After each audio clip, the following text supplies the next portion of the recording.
오늘의 두 번째 헤드라인 바로 한번 열어주시죠.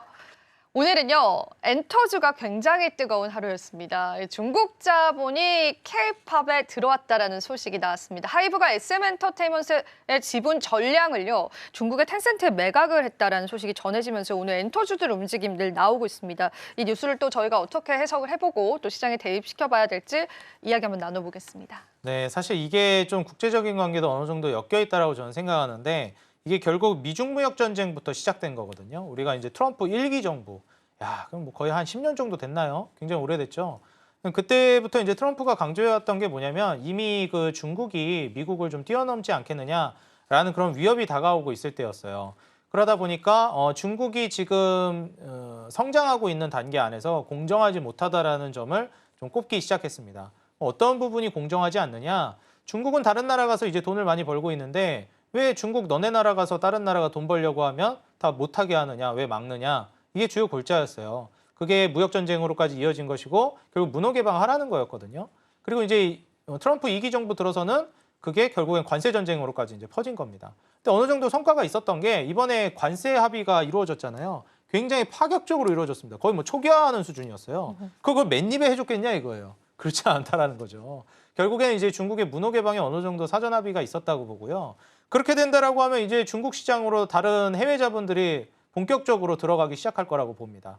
자, 그렇게 되면 이제 문제가 무엇이냐? 중국으로 이제 해외 자본들이 들어가게 되면 중국이라는 나라에서 돈을 벌기 시작할 건데 중국이 또 그걸 그렇게 달가워하진 않을 수도 있어요. 물론 내수는 확장될 겁니다. 국제적으로 고립이 됐기 때문에 내수라도 살려서 경기를 살려야 되는데 그러면서 이제 문호를 개방한 거거든요.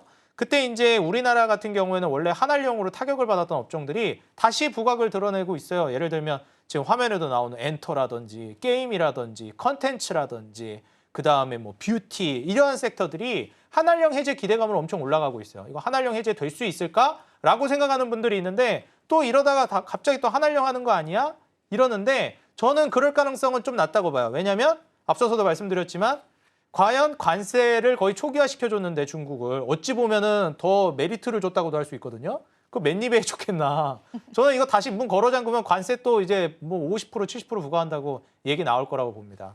그래서 그런 식으로 되돌아가진 않을 것 같다라는 생각이 들어서 이제 중국 시장 개방되면서 중국발 수혜를 받는 종목들이 굉장히 많아질 거라고 봐요. 그러면은 이제 중국이 성장하면은 안 좋은 거 아니냐? 그렇지 않죠. 문호를 개방하면 이제 미국 자본들도 들어갈 수 있잖아요. 그러면 중국이 크면서 미국이 그만큼 같이 성장하니까 이 격차를 좁히지 않을 수가 있거든요. 격차를 유지한 채로 같이 성장할 수 있는 구조로 가게 되는 거죠. 그래서 오히려 이제 중국 시장으로 저는 돈이 굉장히 많이 흘러들어갈 거라고 보고 있고 거기에 따라서 중국 시장에서 돈을 이전에 한번 한국 입장에서 쓸어 담았던 게 제가 앞서 말씀드린 네 가지 정도 섹터거든요. 엔터, 그다음에 뷰티, 그다음에 뭐 컨텐츠 이러한 것들인데 그렇기 때문에 그러면 이제 중국 자본들은 거기에 대해서 이제 중국에서 사업했을 때 돈을 많이 벌 것 같은 엔터 사업. 지금 하이브가 이번에 그 텐센트에다 지분 넘긴 것도 그런 일환이라고 봅니다. 그래서 중국 쪽에서도 우리나라에서 이제 이런 엔터 산업들이 들어와가지고 돈을 벌기 시작하면 중국 시장에서 돈을 엄청 벌어갈 건데 그럼 한국만 배불릴 수는 없지. 그러면 우리 중국 자본도 투입해야겠다. 하면서 지금 텐센트 지분이 들어갔다라고 저는 내다보고 있습니다. 사실 이 텐센트가 지분을 매입하는 부분에 따라서 시장에서 악재일까 호재일까에 관한 논의도 잠시 있었었는데 시장 자체는 호재로 굉장히 받아들이는 게 확인이 됩니다. 그러면서 관련주들의 움직임들도 좀 나와주고 있는데요. 그러면은 이제 저희가 주가적인 측면에서 봤었을 때는 이런 이슈들을 좀 단기적인 모멘텀으로 봐야 될까요? 아니면은 아예 이제 추세 전환으로 좀 볼 수가 있을까요? 저는 아예 이제 추세 전환으로도 볼 수 있을 것 같아요. 그리고 뭐 뷰티 종목들은 너무 많이 올라갔다 이런 평가도 있는데 저는 훨씬 더 이제 올라갈 만한 모멘텀이 있다고 봅니다. 그래서 1차적으로 뭐 주인공 역할을 해왔던 종목들은 여전히 강세를 보이긴 할 것 같은데 아무래도 주가가 많이 올라갔기 때문에 부담이 좀 될 수는 있어요. 휴젤이나 파마리서치 같은 기업들도 그렇고 그다음에 뭐 펌텍코리아라든지 코스맥스, 뭐 한국콜마 이러한 기업들이 이제 또 대표적으로 화장품이나 뭐 VT 이런 종목들도 있죠.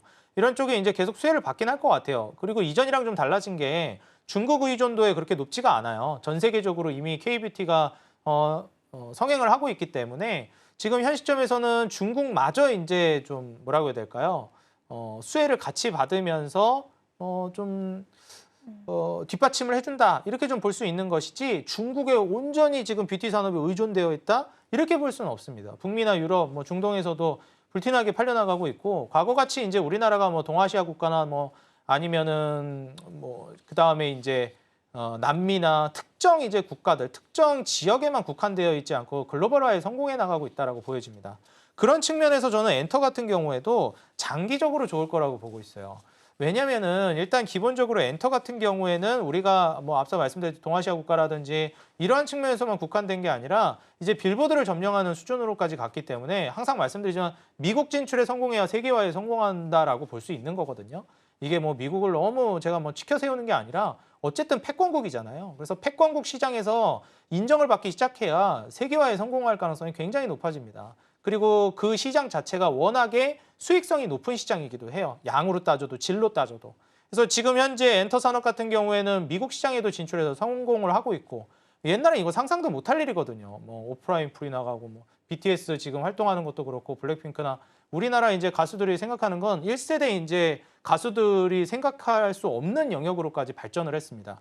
그래서 과거엔 내수에 집중되어 있거나 주변 국가에만 이제 국한해서 수출에 성공을 하고 있던 게 엔터였다면 이제는 세계화에 성공했다. 글로벌화에 진정 성공했다라고 볼 수 있고 그걸 수익화 모델로 가져올 수 있는 수준까지 와버렸다.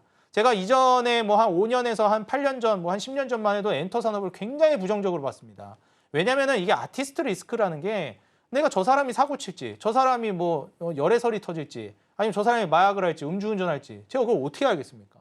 그러니까 이런 리스크라는 게 정말 통제 불가능한 영역이기 때문에 투자에 있어서는 굉장히 위험한 요소거든요. 근데 그거를 감안하고서라도 지금 투자할 만하다는 거예요. 왜냐하면 캐파 자체가 내수에 국한된 게 아니라 글로벌로 퍼져버렸기 때문에 완전히 판이 바뀌어버린 겁니다.